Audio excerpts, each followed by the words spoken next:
Let's roll. All right. Hello, my name is Skylar Gossett, and this is my international marketing project. And I know you probably can't see me, but here I am, Miss King. This is the best I could do. Didn't have anyone to really video me, but this is my project. So let's get started. So the article I did was called Alibaba versus Amazon reveals China's digital commerce edge. And the article was all about a guy who lives in Shanghai, China, and he is an ad strategist. And over in China, they are big on e-commerce, obviously. And he was over there, and he moved to New York City, and automatically fell in love with Amazon and how much they were doing in New York, and just how much he loved Amazon Prime.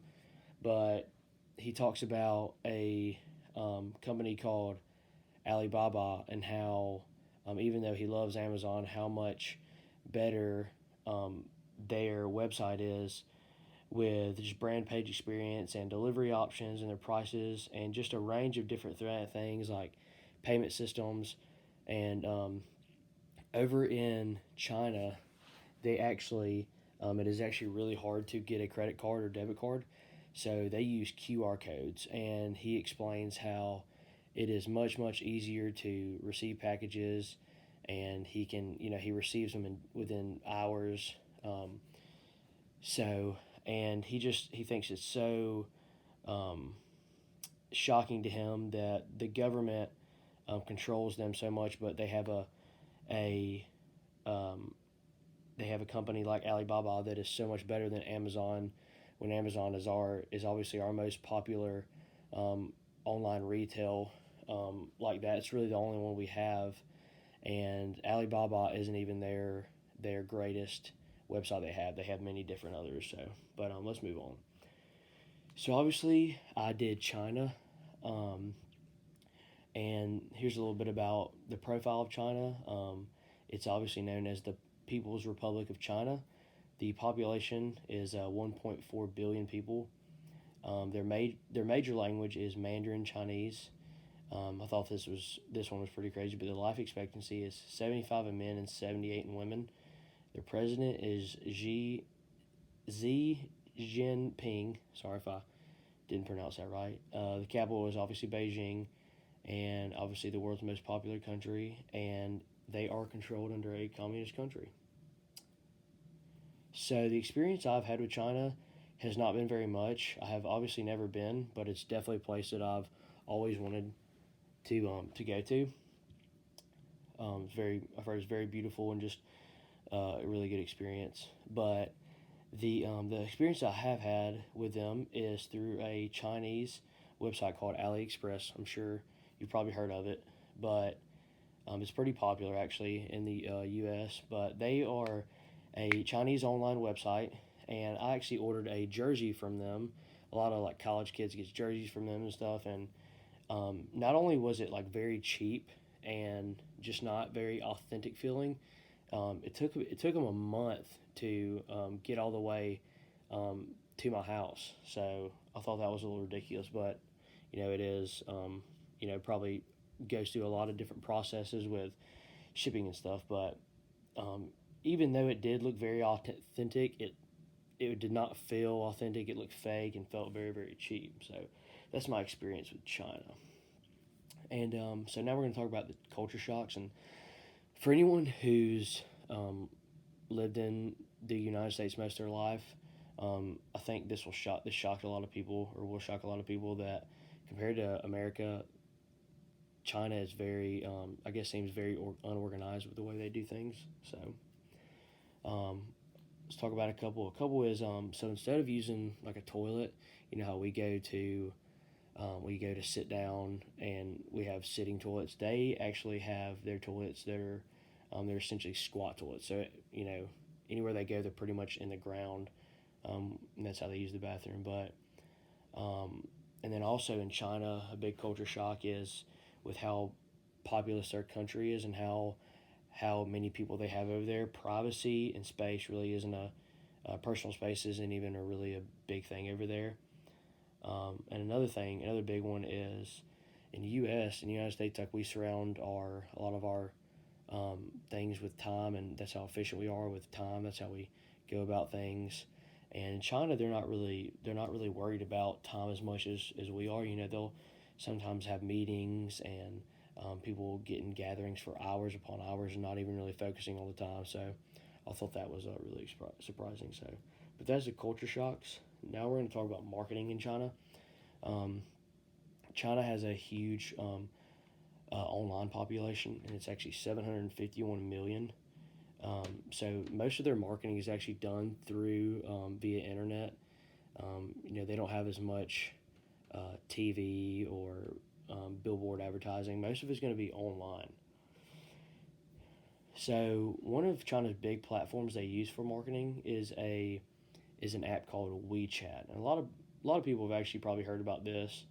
I don't know if we have access to it in the United States, but it's pretty much a multifunctional app where you can pretty much do anything. You can communicate with people, payment methods, and you can shop for products just like Amazon. So WeChat is actually one of the main ways people pay for things. I talked about how people don't. It's hard to get debit cards and credit cards and stuff like that. So they use their QR codes through WeChat, and a lot of businesses and most of the people, use it over there, kind of like we use wallets here.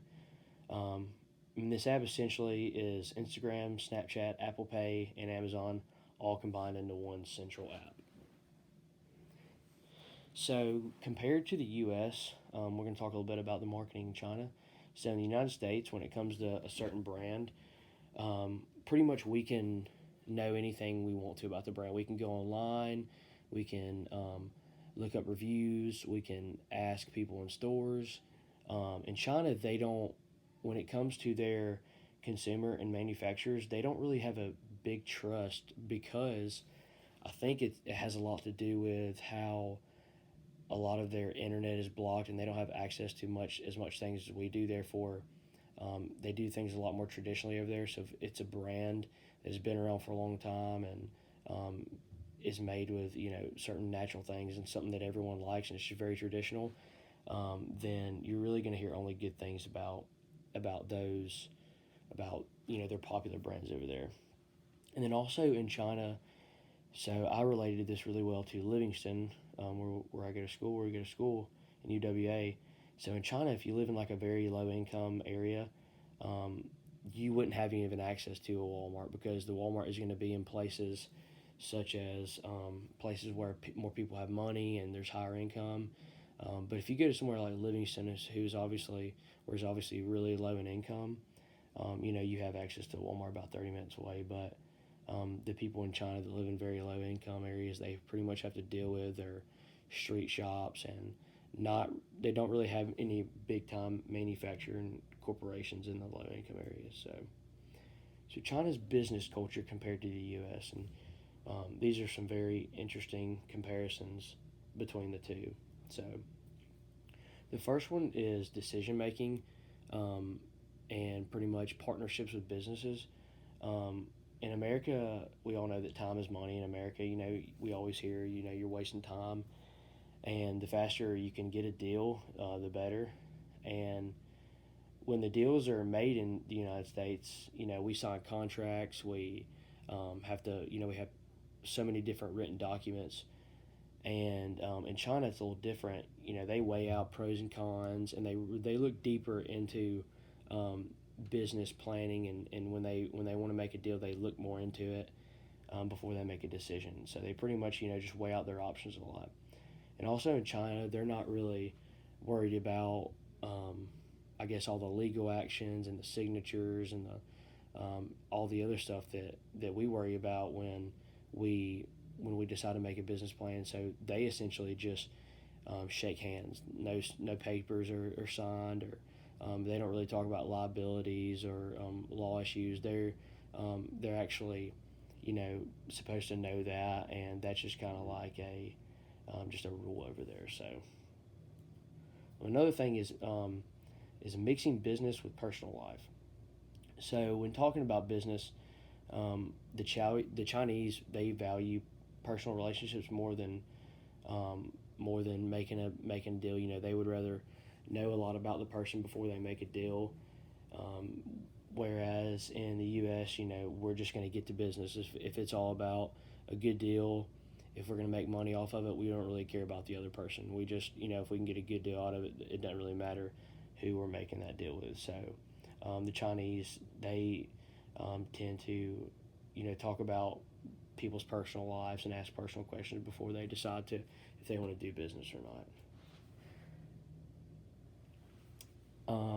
And winding down, we're going to talk about interesting and unknown facts about China. So the fortune cookies are not a traditional Chinese custom. I thought that was very surprising. The game of soccer was invented in China. That was another surprising fact. I did not know that. These are all surprising, but the sunrise in parts of China can be as late as 10 a.m. China is considered to be one of the oldest civilizations, with some historians marking 6000 BC as the beginning of the Chinese civilization. And China has the world's oldest written language. So, as we conclude this project, I really did learn a lot about China and their marketing and their business, and especially with Alibaba and how that guy said that they're much willing to take risk. And they just do things better, which that actually surprised me. But I think a big part of that is a big marketing tactic is the population in China. Like I said, we talked about it was I think it's around 4 million people, and the United States is I think barely even 1 billion. But I think that plays a huge role in business and can definitely help a country out so much when you have that much people who is essentially your market. And then while researching China's business tactics, it seems as if they, like I said, they take more risk. They're not really focused on the things that could go wrong. They're just focused on let's get this thing out there and pretty much see if it will work.